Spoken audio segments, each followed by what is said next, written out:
Halo anak didik kami kelas 10, kita berjumpa kembali dalam pembelajaran Pendidikan Agama Katolik dan Budi Pekerti bersama saya Bapak Irfan Arpandi Sitohang SAG. Nah, minggu yang lalu kita sudah mempelajari aku pribadi yang unik, bahwa kamu itu adalah ciptaan Tuhan yang paling unik, tiada duanya, satu-satunya di dunia ini. Maka kita patut mensyukuri itu. Nah, sekarang di bagian B, sebagai pribadi yang unik, kamu itu diberikan Tuhan berupa karunia. Maka tugasmu mengembangkan karunia yang telah Tuhan berikan kepadamu. Nah, jadi apa arti dan makna karunia itu? Nah, karunia itu bisa diartikan sebagai kasih, bisa diartikan pemberian, bisa diartikan sebagai anugerah. Namun, anugerah, kasih, dan pemberian dari Tuhan kepada kita, umatnya manusia. Nah, jadi karunia itu bisa berupa kekuatan atau kelebihan, juga berupa kekurangan. Nah, jadi manusia itu tidak terlepas dari kekuatan dan kekurangan, kelebihan dan kekurangannya atau keterbatasannya. Nah, jadi itu ibarat dua sisi mata uang yang tidak bisa dipisahkan dari diri manusia. Jadi setiap manusia itu pasti ada kelebihannya, kekuatannya, pasti ada juga kekurangannya. Itu dia. Nah, namun kebiasaan orang muda sering hanya melihat kekurangan, keterbatasan, dan kelemahan dalam dirinya. Sehingga apa yang terjadi pada orang yang seperti ini, maka dia akan menjadi minder, merasa rendah diri, dan merasa tidak berguna. Ada juga orang atau pemuda hanya melihat kemampuannya, keunggulannya, kelebihannya. Nah, orang yang seperti ini bisa saja menimbulkan sikap sombong dan arogan. Nah, jadi di dalam pembelajaran ini kita ingin melihat apa sih kekuatan, kelebihan yang Tuhan berikan kepadaku. Dan kita juga melihat keterbatasanku di mana. Nah, jadi dengan kita melihat kekuatan dan keterbatasan, kita mampu mengenal diri kita, mengembangkan segala kemampuan kita, bakat kita, dan belajar memperbaiki kekurangan pada diri kita. Nah, sekarang saya ingin mengajak kamu menyimak kisah Iren Karisma Sukandar, pecatur putri Indonesia. Bisa kamu baca atau kamu lihat dari buku paket halaman 12. Nah, sekarang mari kita saksikan videonya. Kisah hidup Iren Sukandar, Grandmaster Catur wanita pertama Indonesia.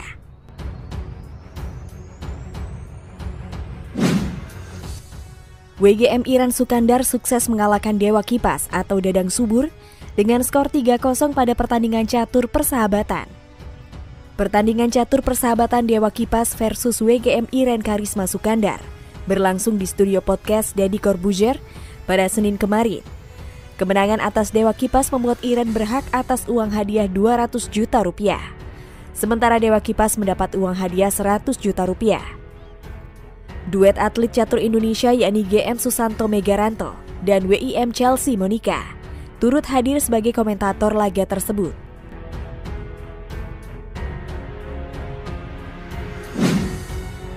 Sekarang kita akan membahas tentang Iren Sukandar, mulai dari profil, kisah hidup, perjalanan karir, sampai prestasi yang pernah ia raih di dunia percaturan. Iren Karisma Sukandar adalah seorang pecatur Indonesia pertama yang berhasil menyandang gelar Grandmaster Internasional Wanita atau GMIW mulai Desember 2008. Wanita yang lahir di Jakarta pada 7 April 1992 ini merupakan putri anak kedua dari 3 bersaudara, pasangan Singgi Hazel dan Cici Ratna Mulya. Awalnya Iren Karisma Sukandar sempat menekuni olahraga tenis meja, sebab kebetulan ayahnya pemain tenis meja. Tapi orang tuanya kemudian membebaskan memilih, bahkan mendorongnya mendalami catur yang merupakan olahraga otak, dan ia lebih tertarik. Alasannya selain mudah dimainkan, olahraga ini juga dapat menambah tingkat intelijensia. Awalnya Iren mengikuti kejuaraan catur pada Kejurnas Catur tahun 1999 di Bekasi, Jawa Barat. Tim Sumatera Selatan kekurangan 1 pemain. Ia pun akhirnya didaftarkan oleh tim Sumsel. Itulah awal keikutsertaan dalam event nasional. Karena baru beberapa bulan mengenal catur, hasil yang dicapai di Kejurnas itu memang belum menggembirakan. Ia sama sekali tidak memperoleh nilai. Tapi setelah itu, Iren Karisma Sukandar merasa tertantang.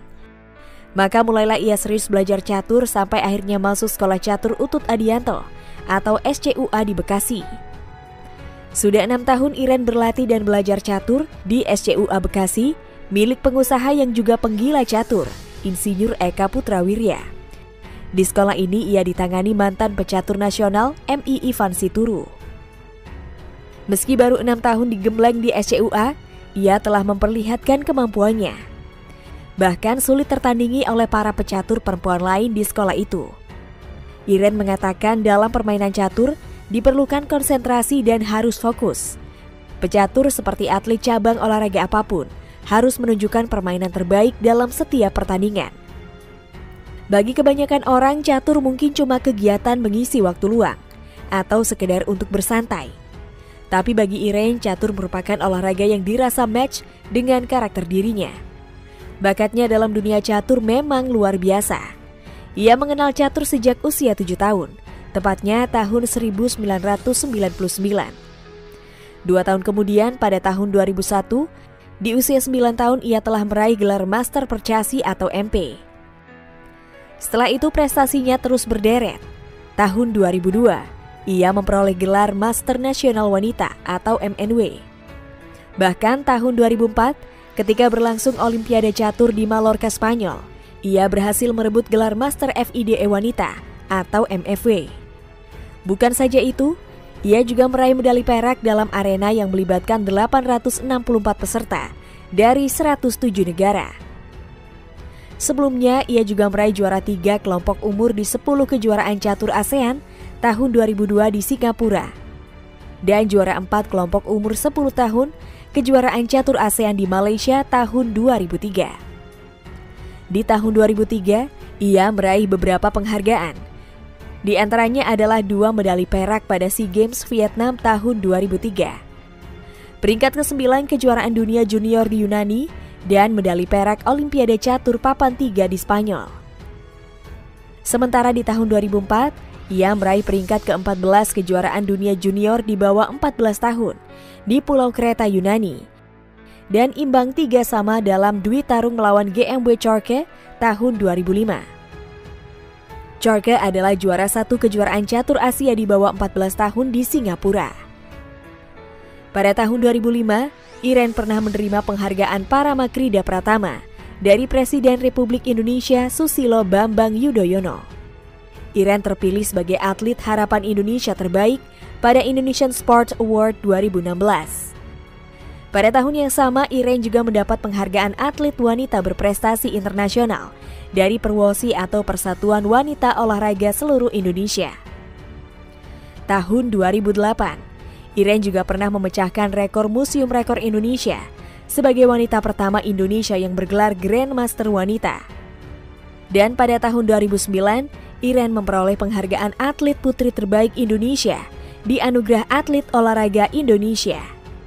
Bahkan saat berusia 20 tahun, Iren telah mengukir sejarah sebagai pecatur wanita pertama Indonesia yang meraih juara di Asian Continental Chess Championship kategori Women Standard Chess. Kejuaraan tersebut menjadi ajang kualifikasi kejuaraan dunia catur wanita. Iren pun lolos ke kejuaraan dunia catur wanita 2015 dan menjadi pecatur putri Indonesia pertama yang tampil dalam kejuaraan tersebut. Baginya, Kemenangannya dalam berbagai kompetisi dirasa sebagai prospek panjang untuk perkembangan karirnya di masa datang.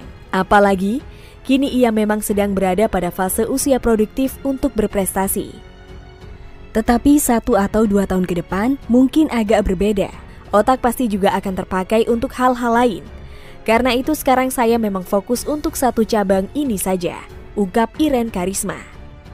Berikut daftar prestasi Irene Karisma selama menekuni dunia catur.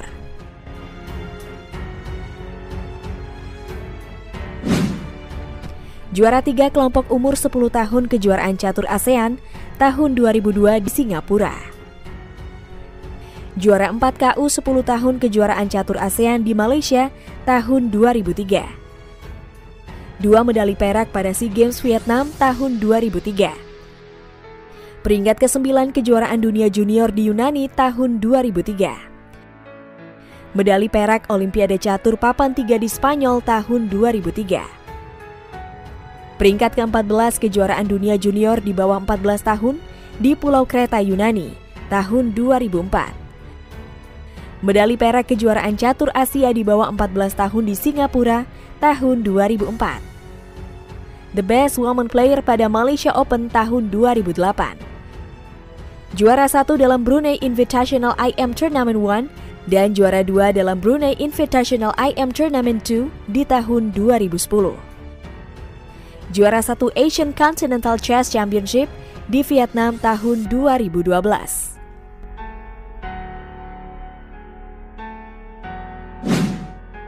Nah, tadi kita sudah mendengar atau melihat videonya kisah dari Irene Karisma Sukandar. Nah, saya ingin mengajak kamu berenung atau merenungkan setelah kamu tadi melihat gambarnya di buku paket atau menyimak cerita atau video yang saya putarkan. Nah, sekarang saya ingin mengajak kamu hening sambil menjawab beberapa pertanyaan ini di dalam hatimu. Nah, oke, bisa ya? Apa yang terpikir olehmu saat melihat atau mendengar cerita tentang kisah Irene Karisma Sukandar? Coba kamu bayangkan gambar dan tokoh Irene Karisma Sukandar itu adalah dirimu. Kira-kira ialah itu lambang sukses kalian dalam bidang apa? Apa yang telah kalian lakukan sehingga bisa mencapainya? Siapa saja yang berperan dalam mencapai sukses tersebut? Oke, itu saja permenungannya. Kamu tuliskan permenunganmu, kamu kirimkan di Google Classroom. Baik, kita lanjutkan. Nah, sekarang saya ingin mengajak kamu mengamati kekuatan dan keterbatasan di dalam dirimu. Nah, jadi ada aspek-aspek dalam dirimu yang ingin kamu lihat. Yang pertama dari segi fisik atau jasmani. Nah, dari segi fisik, apa kekuatanmu?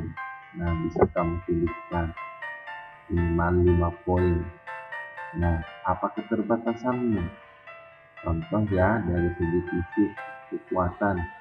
Mungkin kamu memiliki tubuh yang tinggi. Nah, dari segi keterbatasan, mungkin walaupun tinggi, tapi kamu lemah ototnya gitu. Itu ya dari segi contoh saja yang saya buat. Nah, sekarang dari segi bakat atau kemampuan, kekuatan. Contohnya saya itu kalau dalam bermain musik itu saya senang. Lalu keterbatasan, kalau belajar bidang matematika kayaknya saya kurang. Itu contoh bakat atau kemampuan. Nah, materi atau ekonomi, lihat kekuatan dari segi materi, ekonomi, keluarga, bagaimana, apakah mendukung, dan keterbatasan ekonomi bagaimana. Kemudian sifat-sifatmu yang mendukung dan keterbatasanmu. Oke, nah sekarang hasil daripada pengamatan itu kamu tuliskan, kemudian kamu buat impian atau cita-cita yang ingin kamu raih berdasarkan pengamatanmu, kekuatan dan keterbatasan yang ada dalam dirimu. Kira-kira impian apa yang ingin kamu capai? Baik, saya ingin mengajak anak didik sekalian juga menonton kisah Lena Maria. Bisa dilihat di buku paket halaman 15. Mari kita tonton dan saksikan bersama. O store Gud, när jag den värld beskådar som du har skapat med ditt allmaktsord, hur där din visdom väver livets trådar och alla väsen mättas vid ditt bord. Då brister själen ut i lovsångsljud. O store Gud, o store Gud. Då brister själen ut i lovsångsljud. O store Gud, o store Gud.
jadi gimana adik-adik, anak didik kami semua, bagaimana setelah menonton video Lena Maria?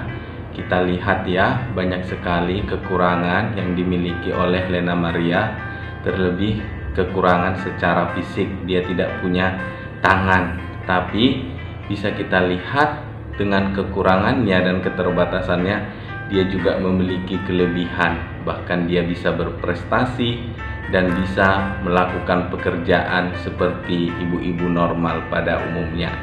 Nah, semoga dengan kita melihat kisah-kisah tadi, kisah Iren Karisma Sukandar yang berprestasi di bidang catur, dan Lena Maria yang memiliki banyak kekurangan tetapi dia tetap bisa mengatasinya dan dia bisa tetap berprestasi, kamu semakin menyadari bahwa rupanya Tuhan menciptakan kamu unik dan kamu itu punya kelebihan. Walaupun kita memiliki keterbatasan, bagaimana cara kita mengatasi keterbatasan kita, mengasah kelebihan kita sehingga kita sukses nantinya. Nah, sekarang kita mau membaca kitab suci tentang talenta yang terdapat dalam Injil Matius bab 25 ayat 14 sampai dengan ayat 30. Hal kerajaan sorga sama seperti seorang yang mau bepergian ke luar negeri, yang memanggil hamba-hambanya dan mempercayakan hartanya kepada mereka. Yang seorang diberikannya 5 talenta, yang seorang lagi 2, dan yang seorang lain lagi 1, masing-masing menurut kesanggupannya. Lalu ia berangkat. Segera pergilah hamba yang menerima 5 talenta itu. Ia menjalankan uang itu, lalu beroleh laba 5 talenta. Hamba yang menerima 2 talenta itu pun berbuat demikian juga, dan berlaba 2 talenta. Tetapi hamba yang menerima 1 talenta itu pergi dan menggali lubang di dalam tanah, lalu menyembunyikan uang tuannya. Lama sesudah itu, pulanglah tuan hamba-hamba itu, lalu mengadakan perhitungan dengan mereka.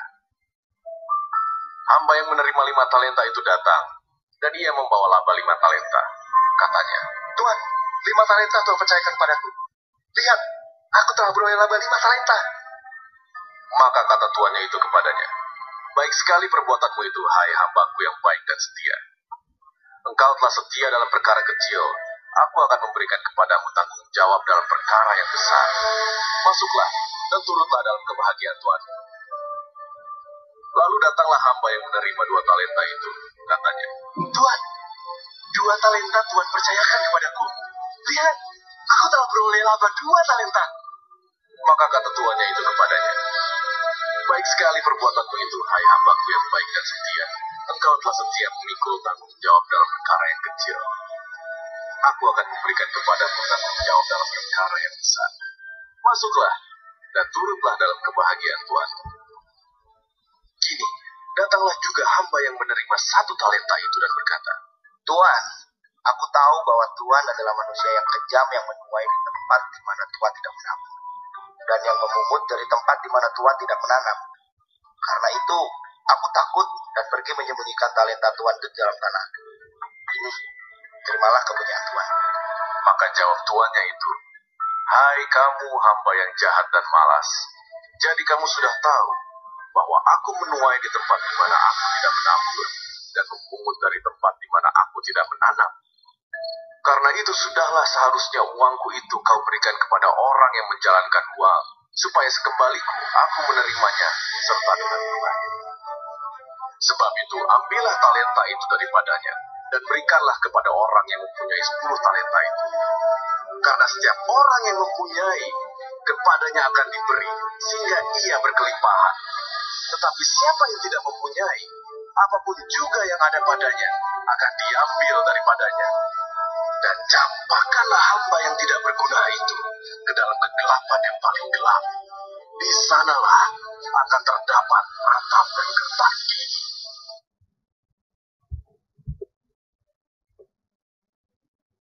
Oke, jadi kita sudah mendengarkan kisah Injil Matius tentang talenta. Nah, sekarang kita akan menyimak kembali kisah pensil dalam buku paket halaman 17. Mari kita saksikan bersama. Kisah sebatang pensil. Suatu hari seorang cucu sedang bermain di rumah neneknya. Neneknya itu sedang menulis surat dengan sebatang pensil. Cucunya itu jadi penasaran. Nek, nenek tulis apa sih? Sang nenek berhenti menulis lalu memandang cucunya. Ia tersenyum. Tidak pentinglah nenek sedang menulis apa. Yang penting adalah pensil yang nenek gunakan ini. Mudah-mudahan kamu nanti jadi seperti pensil ini kalau sudah besar nanti. Si cucu merasa heran mendengarnya. Ia mengamati pensil di tangan neneknya itu. Tapi pensil itu kelihatannya biasa aja, Nek. Hahaha, Cu. Itu tergantung bagaimana kamu memandangnya. Nenek beritahu ya, ada 5 poin penting tentang pensil ini. Pertama, kamu sanggup melakukan hal-hal yang besar. Tetapi jangan pernah lupa, ada tangan yang membimbing setiap langkahmu. Kita menyebutnya tangan Tuhan.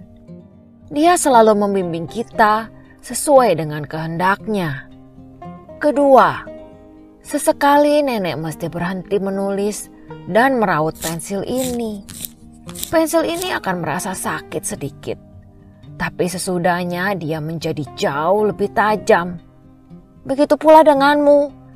Kamu harus belajar menanggung beberapa penderitaan dan kesedihan. Sebab penderitaan dan kesedihan akan menjadikanmu orang yang lebih baik. Ketiga, pensil ini tidak keberatan kalau kita menggunakan penghapus untuk menghapus kesalahan-kesalahan yang kita buat. Ini berarti tidak apa-apa kalau kita memperbaiki sesuatu yang pernah kita lakukan. Yang penting, kita tetap berada di jalan yang benar. Keempat, yang paling penting pada sebatang pensil bukanlah bagian luarnya yang dari kayu, melainkan bahan grafit di dalamnya. Jadi, perhatikan selalu apa yang sedang berlangsung di dalam dirimu. Dan yang kelima, pensil ini selalu meninggalkan bekas. Begitu pula apapun yang kamu lakukan. Kamu harus tahu bahwa segala sesuatu yang kamu lakukan dalam hidupmu pasti meninggalkan bekas. Maka berusahalah untuk menyadari hal tersebut dalam setiap tindakanmu. Nah, jadi kesimpulan untuk kita ingat, Yesus memberikan gambaran seseorang Tuhan yang memberikan talenta kepada hamba-hambanya. Tadi yang kita dengarkan dalam Injil Matius bab 25 ayat 14 sampai dengan ayat 30. Tetapi ia pun menindak tegas kepada seorang hamba yang tidak mau mengembangkan talenta dan hanya memendamnya ke dalam tanah. Nah, jadi setiap orang diberi talenta oleh Tuhan. Jadi kamu tidak boleh mengatakan, nah itu tidak punya kemampuan, tidak punya bakat. Jadi setiap orang diberikan Tuhan talenta. Namun talenta orang itu berbeda. Nah, maka talenta yang diberikan oleh Tuhan harus dikembangkan dan digunakan sebagaimana mestinya. Mengembangkan talenta sebagaimana mestinya adalah panggilan dan tuntutan orang beriman. Ya, jadi kita harus mengembangkan bakat yang kita miliki karena Tuhan telah memberikan talenta kepada manusia ciptaannya sesuai dengan kemampuan yang dimiliki manusia masing-masing. Seperti tadi ada yang 3, 2, dan 1. Nah, kita harus seperti hamba yang pertama dan hamba yang kedua yang mengembangkan talenta yang mereka punya dengan baik. Nah, kita tidak boleh mencontoh hamba yang ketiga yang hanya mengubur talentanya tanpa berusaha untuk mengembangkannya. Nah, Allah akan sedih dan kecewa karena kita hanya memendam bakat yang kita miliki, terlebih kita merasa iri hati terhadap kemampuan orang lain yang mereka miliki. Allah memberikan masing-masing talenta kepada umatnya, dan talenta itu harus kita syukuri serta kita kembangkan. Nah, jadi untuk tugasmu, kamu latihlah salah satu bakat yang kamu miliki dengan baik. Misalnya, kamu punya bakat bernyanyi, coba kamu latih. Kamu punya bakat menari, coba kamu latih. Kamu punya bakat musik, memasak, dan lain. Nah, kemudian sesudah kamu latih, kamu buat videonya. Contoh, kamu latih satu lagu, lalu kamu bernyanyi, kamu rekam lagu itu dengan bagus. Nah, sesudah itu kamu kumpulkanlah, kamu kirim ke Google Classroom atau ke WA. Oke, demikianlah pembelajaran kita hari ini. Selamat pagi, Tuhan memberkati. Sampai jumpa di pembelajaran selanjutnya. Dadah, terima kasih.